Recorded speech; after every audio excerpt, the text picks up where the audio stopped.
Attention, on devrait se méfier pour ne pas voler justement ce départ. Voilà, on ralentit un peu quelque peu.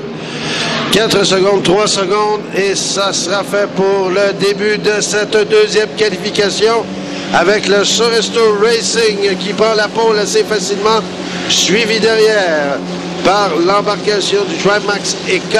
En troisième place, on retrouve le Big Boy Machine et suit derrière le Miss Plomberie Valleyfield. Attention, virage bien exécuté de la part du Soresto Racing qui consolide son avance sur le Trimax EK. Là, ça va bien pour Mathieu Lemelin, mais en fin de semaine, vendredi dernier, on a eu une séance d'essai ici et on a vu Mathieu dont l'embarcation a subi des dommages à la coque, quand même des dommages assez importants, donc on a dû travailler toute la semaine pour réparer.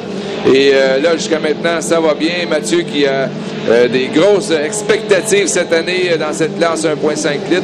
Commandité, une nouvelle commandite, Soresto Racing, spécialisée dans la restauration de bâtiments et de services après sinistre. Et il est très heureux de cette commandite cette année. Alors, toujours bon premier, le Soresto Racing, suivi de l'embarcation blanche et bleue, le Trimax EK de Daniel Aymon. On tente peut-être une remontée de la part du CT77 Big Boy Machine de Jean-Sébastien Boyer, mais il semblait bien que le Trimax EK consolide fortement sa deuxième place. Toujours en avance, le Soresto Racing, qui ne semble pas être inquiété par les autres concurrents. Et le Miss Plomberie Valleyfield qui ferme la marche de Carl Saint-Vincent. Alors, ces bateaux sont poussés par des moteurs de 1500 cc qui sont des anciens, des Toyota Corolla des années 80. Ben voyons donc. Exactement. Des Toyota Corolla des années 80. On dirait que tu as une coupe longueuil d'un coup, là. Alors, Soresto Racing se fait montrer le drapeau blanc. Donc, dernier tour pour cette embarcation et les autres qui suivent. Et là, est-ce qu'on tente une remontée de la part du Big Boy Machine sur le Trimax EK? Non, le Trimax EK qui consolide facilement sa deuxième place. Et sauf catastrophe, nous devrions avoir sans problème garder cette position initiale.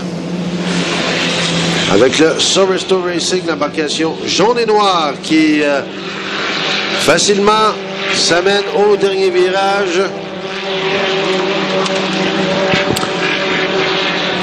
Voilà qui s'amène, le reste du peloton qui suit derrière.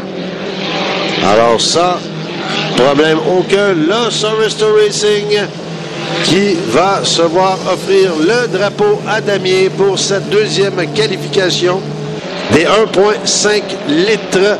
Voilà, victoire du Soresto Racing avec une vitesse de 59,4 000 à l'heure. Oui, le dernier tour, on parle de 59 000 à l'heure, 95 km/h, donc c'est tout près là, de la vitesse d'Alexis Weber qui finalement, pour les trois tours, a terminé à 97,7 km/h. Donc, Mathieu Lemelin, là, qui est tout près de celle qui avait la plus haute vitesse jusqu'à maintenant. Alors, dans l'ordre, on retrouve le Trimax EK Chimie. Ensuite, le Big Boy Machine de Jean-Sébastien Boyer. Et fermant la marche, le Miss Plomberie Valleyfield, piloté par Carl Saint-Vincent. Voilà ce qui termine notre deuxième ronde des qualifications. Je confirme qu'il n'y a aucune pénalité, aucun appel, donc c'est résultat confirmé.